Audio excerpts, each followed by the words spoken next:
غفلت میں سانسیں لیتا ہے. قسم خدا کی اللہ امام حسین کو اتنا بڑا مقام دیا ہے اس قربانی کے عوض میں کہ بندہ خدا جب تم عبادت کرو تو پہلے نیت کرو اور تب تک مکروہ شمار ہوتی ہے جب تک تمہارے دھیان ادھر ادھر ہوتے ہیں. مگر امام حسین کی منزلت دیکھیے کہ غفلت میں لی ہوئی سانس اللہ کہتا ہے تسبیح ہے. جب یہ مودت اہل بیت کا سمندر سینے سے زبان میں یا حسین کہہ کے آیا ہوگا پھر اس کا مقام کیا ہوگا. ماشاءاللہ ماشاءاللہ نعرہ حیدری ماشاءاللہ. یعنی بندہ غفلت میں سانس لیتا ہے تب وہ تسبیح کہلاتی ہے. مگر متوجہ ہو کر اگر زیارت عاشور پڑھ لے تو اس کا مقام کیا ہوگا. صلوات پڑھ دے محمد و آل محمد.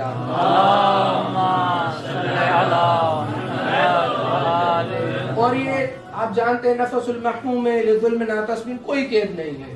بندہ گھر میں بیٹھا سانسیں لے امام حسین کے مظالم پر یا بازار میں بیٹھے مدرسے میں بیٹھے کسی اور جگہ بیٹھے کوئی شرط نہیں. سید ہو غیر سید ہو شیخ ہو غیر شیخ ہو کالا ہو گورا ہو کوئی شرط نہیں. فقط ایک شرط ہے اس کا خون پاک ہو. ماشاءاللہ سبحان اللہ. اہل بیت کی محبت اور عزاداری بھی طاہر ہے وہ اور یہ طاہری ظرف میں آتی ہے نجس ظرف میں نہیں آتی. تو یہ میں کہنا چاہتا ہوں کہ نماز آپ سب پڑھتے ہیں حج بھی انشاءاللہ آپ کو نصیب ہوگا. مگر آپ نے نماز کے فضائل میں کوئی ایسی روایت پڑھی ہے کہ جب آپ قیام میں ہوں تو آپ کی سانس تسبیح کہلائے؟ نہیں. آپ رکوع میں ہوں آپ کی سانس تسبیح کہلائے؟ نہیں. انسان مولا فرماتے ہیں انسان سب سے زیادہ اللہ کے قریب جو ہوتا ہے سجدے میں ہوتا ہے مگر وہاں بھی لی ہوئی سانس تسبیح نہیں کہلاتی. تو فروعات میں اول درجے کی فرع ہے صلاۃ. جب اس میں سانس لینا تسبیح شمار نہیں ہوتا. مقام دیکھیے عزاداری حسین کا جب بندہ امام حسین کے غم میں سانس لیتا ہے تو وہ تسبیح شمار ہوتی ہے. ماشاءاللہ ماشاءاللہ سبحان اللہ. ٹھیک ہے. تو اس سے یہ تقابل نہ لیجیے کیونکہ اکثر یہ ہوتا ہے کہ تقابل لیا جاتا ہے. نہیں, کیونکہ سلام کی یا مستحب اعمال کی دیکھیں زیارت کیوں زیارت کے اگر زیارت کریں گے تو اتنے حج کا ثواب ہے اس وجہ سے کہ کیونکہ حج کیا ہے واجب ہے اور اس کی فضیلت کو بیان کرنے کے لیے وہاں نسبت دی جاتی ہے. تو میں نے بھی اسی وجہ سے نسبت دی کہ آپ اس مستحب کا ثواب سمجھے. صلوات پڑھ دیں محمد و آل محمد کی ذات.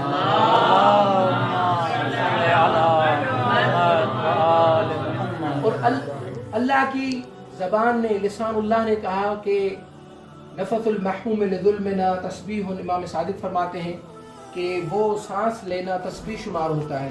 تحمید بھی تو کہہ سکتے تھے. امام کا کلام ہے کلام الامام امام الکلام ہوتا ہے اور وہ بغیر حکمت کے کوئی الفاظ بھی نہیں چنتے. تو امام نے تسبیح کہا ہے تحمید کیوں نہیں کہا, تمجید کیوں نہیں کہا, تحلیل کیوں نہیں کہا. جب میں نے اس پر غور کیا اور پڑھا کہ سارے اذکار میں سب سے افضل ترین جو ذکر ہے وہ تسبیح کا ہے.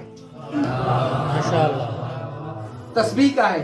اور اللہ کہنا یہ چاہتا ہے کہ اے حسین تو نے میرے لیے ساری افضل ترین شخصیات کو قربان کر دیا تو میں بھی اللہ ہوں ہل جزاء الاحسان الا الاحسان کا کرتا ہوں تو میں بھی سب سے افضل ترین اذکار رکھوں گا جو تجھ پر روئے گا. اور یہ تسبیح کی معنی کیا ہے؟ بس ایک جو جملے انشاءاللہ آپ کی ذمت تمام. تسبیح کی معنی کیا ہے؟ تسبیح کی معنی سبحان اللہ, یعنی میں اعلان کرتا ہوں کہ اللہ ہر عیب سے پاک ہے. میں یہ اعلان کرتا ہوں کہ اللہ ہر نقص سے پاک ہے. میں اعلان کرتا ہوں کہ ہر اللہ عیب سے ریب سے پاک ہے. یعنی جتنی بار وہ تسبیح لیتا ہے اللہ کی سبحانیت کا اعلان کرتا ہے. تو یہ میں جملہ کہتا چلا جاؤں کہ جتنی جتنی مرتبہ وہ امام حسین کی عزاداری میں سانسیں لے گا اتنا ہی موحد بنتا چلا جائے گا. ماشاءاللہ ماشاءاللہ. یعنی عزاداری بھی ایک وہ ذریعہ ہے جس سے بندہ موحد بنتا ہے. اور علماء فرماتے ہیں اگر آپ چاہتے ہیں کہ امام زمان کی ظہور میں تعجیل ہو تو سب سے زیادہ عزاداری کریں. کیوں کہ عزاداری غصب ولایت پر احتجاج ہے، اس لیے ہم جتنی عزاداری کریں گے اللہ اسے تسبیح شمار کرتا ہے. صلوات پڑھتے محمد و آل محمد. اللہم صلی علی محمد. آخری روایت کہ کافر اگر امام حسین پر سانس لے، گریا کرے، روئے، کیا اسے بھی ثواب مل سکتا ہے؟ جزا مل سکتی ہے. تو اس میں کوئی قید نہیں، کافر ہو، سکھ ہو، کوئی بھی مذہب کا ہو، امام حسین پر جو بھی روئے گا اللہ اسے اس کی جزا دے گا. ہاں یہ ہے کہ کیفیت جزا و نوعیت جزا مختلف ہو سکتی ہے کہ مومن کی اور ہو، منافق کی اور ہو. میں ایک بہار، آپ چپ ہو گئے سارے، میں بہار کی روایت پڑھ دیتا ہوں. صلاۃ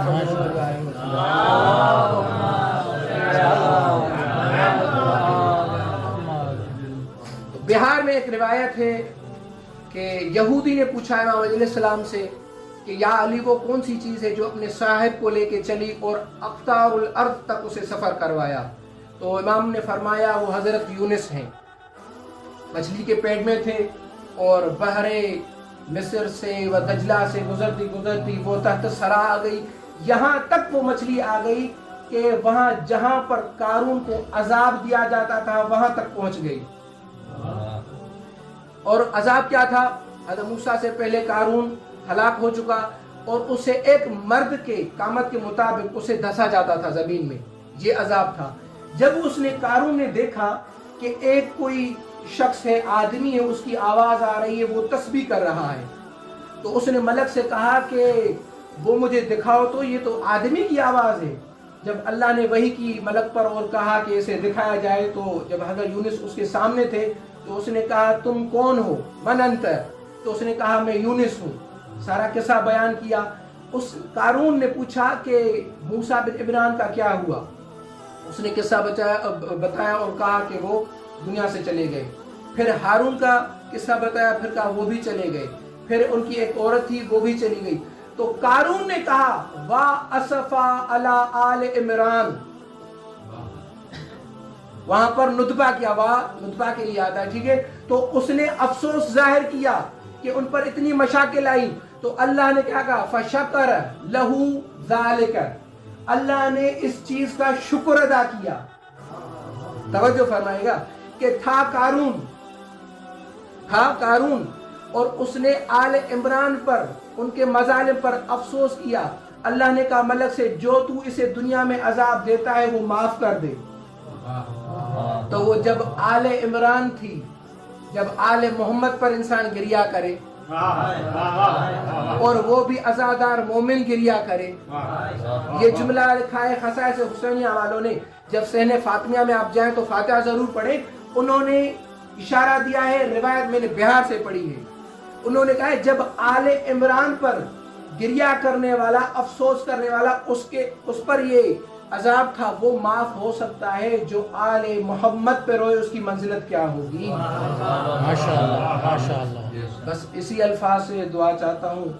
اللہ تبارک و تعالیٰ میرا پڑھنا آپ بزرگان کا سننا قبول فرمائے اور برادران کے توفیقات میں اضافہ فرمائے اور امت کو متحد اور ملت کو